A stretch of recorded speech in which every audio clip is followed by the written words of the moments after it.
Good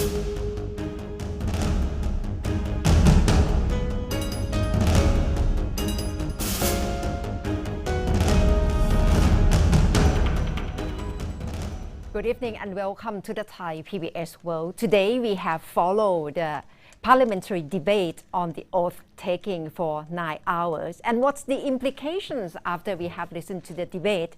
Right now we have former advisor to Constitutional Drafting Committee, Professor Jet Thonavanik with us. So ครับ ค่ะ สวัสดีอีกรอบหนึ่ง ค่ะ So what's your take? What's your first major take after listening to the debate today? Well, I think overall, when all the member of parliament, especially on the governmental side, try to put it that there is no question asking. You are commenting. Okay, I think they don't understand what a discussion or a debate mean. When we talk about discussion or debate, that means it's a two-way communication. Yeah. You can also comment, you can also ask. So it's not a question. It's not a session that the opposition is asking a question. If you look into the Constitution said in Thai อภิปราย right? That means if it's not a debate, it will be a sort of two-way communication, and that's why that word is used. Okay, so that's the first thing that you see. Yeah. That the governmental side tried to say, no, you didn't ask question. Okay. Secondly, I think it's a harm in using just the Constitution Court decision that the Constitutional Court said this is a relation between the king and the cabinet, and that's it. It cannot be scrutinized by any other organs, be it a constitutional organ or any other organ. I think this is a harm in itself because even the Constitution stipulated that this is a constitution under a system of monarchy under the Constitution, okay, or a democracy with the king as head of state. But there is also the people, and the people is represented by the parliament. The people might want to know, okay, not the relation between the king and the cabinet, but what will the prime minister as the head of the government be doing, and what will be the responsibility of the prime minister to the parliament which represent the people. So that's the second thing.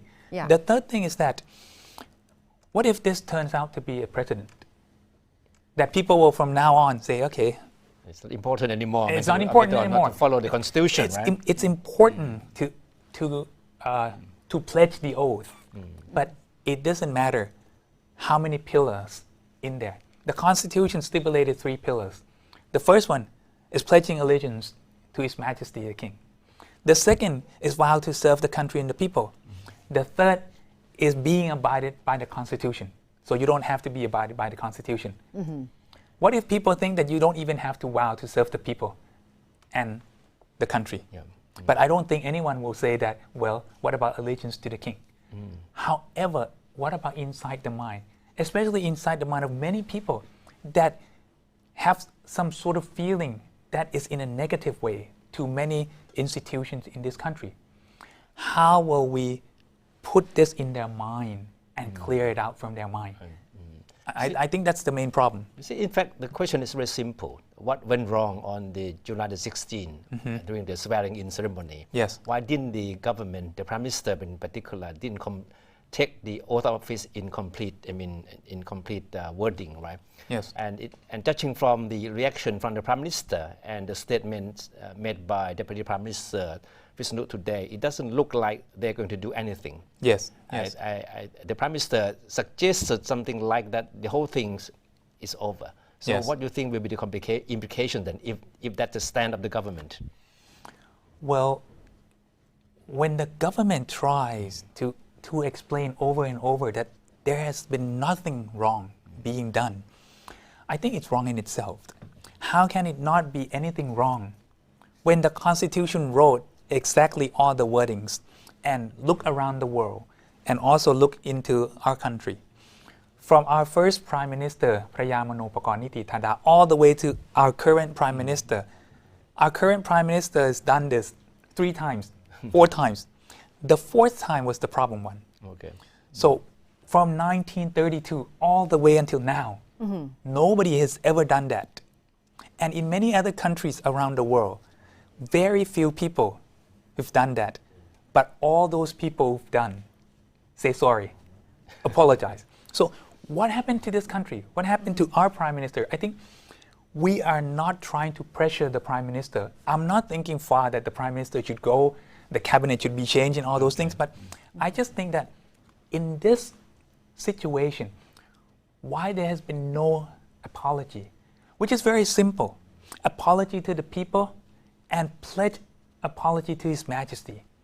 So for the royal pardon, I don't know, maybe I'm naive. That's why I feel that it's very simple. Yeah. But in the open-minded of the Prime Minister or the cabinet, that might not be any issue. So you mean the Prime Minister, as the head of the government, he can seek royal pardon, and that can like correct the damage which has happened? I think to me, if the Prime Minister say, okay, people, I'm very sorry, I did something wrong, and then submit a petition. Well, firstly, submit for the royal pardon, and submit a petition, which that will be up to the royal prerogative of His Majesty the King. If after pledging for apology and then ask for the royal pardon, if His Majesty the King so present his words or whatever that His Majesty under his royal prerogative will be doing, I think that's fine. Because that will be constitutional correct. But once you didn't say sorry, once you didn't apologize to anyone, you might have been, the Prime Minister might have been apologizing, but I don't know to whom. I'm sorry to the cabinet. So sorry to whom? Because you are responsible, not for the cabinet, but you're responsible for His Majesty the King and the people. So from now on, what do you see as the implications on the current constitution and the way forward for this government? Because people see this as a bad precedent. Yes. So they would use it as an example that if the government, the Prime Minister can do this kind of things, then... And you don't have to do it. Yeah. Why can't I? Well, I think, take it constitutionally, I think 3 implications is to be spoken of here. Firstly, the amendment of the Constitution is very reasonable and very rational at least in 2 issues. First, if you look at Article 5 of the Constitution, in the first paragraph, it said that all laws that are unconstitutional cannot be implemented, okay? As well as any action which is unconstitutional cannot be taken. But where does it say what to do with such action? None. No penalty specified no in the penalty, Constitution. nothing Yeah. under the Constitution. Secondly, well, if people are taking oath with incomplete words, why not write into the Constitution that you cannot do that no longer? You have to take oath with complete wordings. Missing one word, adding one word is not acceptable. Okay. Secondly, I think it opened rooms for the opposition to step forward to the no confidence vote. Okay. That they don't give confidence to the Prime Minister. Why? Because you don't even do a simple thing. You don't even take any responsibility in the simple thing.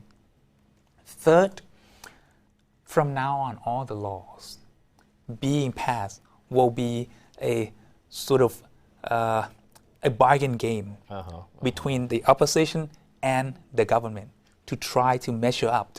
One day, when the opposition can measure up with the government, then they take it, a no confidence vote. So in terms of policy, it would be like problem with policy implementations because of this step. Yes, and I don't think it's good for the country. You see, look at Ubon Ratchathani, what happened. And look at what happened around the country now. People didn't want just the constitutional matters. People want more. But because the opposition is not pulling back, of course, and the government cannot walk forward because of all these things that pull them back. So why not stop this? Do something that will seize the issue. Okay, just I don't know, just say sorry. Like I said, maybe I'm so naive that saying sorry is such a hard thing. Okay, but in an open-minded, okay, saying sorry might be so hard. So I don't know whether this is a contradictory reason. Is there still room to step back and say sorry? Well, to me, yes, there's still. And well, let's say this: even if the prime minister resign, what's the matter with resigning? He will come back anyway, and it will be so reasonable, very rational for the Senate as well as for all the supporting member of parliament to take him back. Yeah. Just say he's such a gentleman. See, he resigned for such a very nonsense thing. But he resigned, so we are taking him back as the prime minister. And the prime minister said, there's nothing wrong with all my cabinet, so I take all of them back as the cabinet. Yeah. What's the problem? So it means options still open. Yeah. Very open. But that may not be his style of doing things. I don't think so. I don't think so. But when it's not a style, okay, people tend to think that, so saying sorry is not your style. That means in anything you do, you will not say sorry. You will not be sorry for anything you do. For any good things, of course, fine. For any bad things, you will never be sorry. And as I said, put this together with the flooding. The prime minister was saying, like, you see, what wrong did I do? Did I make this flooding? See, people will say, see, you come back to the same old you. Yes. You're never sorry for anything. But you think what is happening now is in any way undermining the confidence or the trust that his supporters still have in him, you think? I think his supporters still trust him. Okay, and I think his supporters still very much support him. However, in their minds, I think they have suspicion. Okay. I think they feel, what happened to my prime minister? I think they also look up to him, that as the prime minister, as a general, as a military, as a soldier, as a gentleman, what happened to him? You cannot stop this. It's in people's mind. Yeah. All right. So it means, on the other hand, for people who do not quite support him from the very beginning, perhaps they can change their mind as well. I don't think they will change their mind to support him. Okay, so that's the analysis and the evaluation of the oath-taking debate which happened in the parliament today for 9 hours, and we seem to have more questions than answers. And thank you for Professor Jade for joining us. ขอบคุณค่ะ And that's all from Thai PBS World tonight.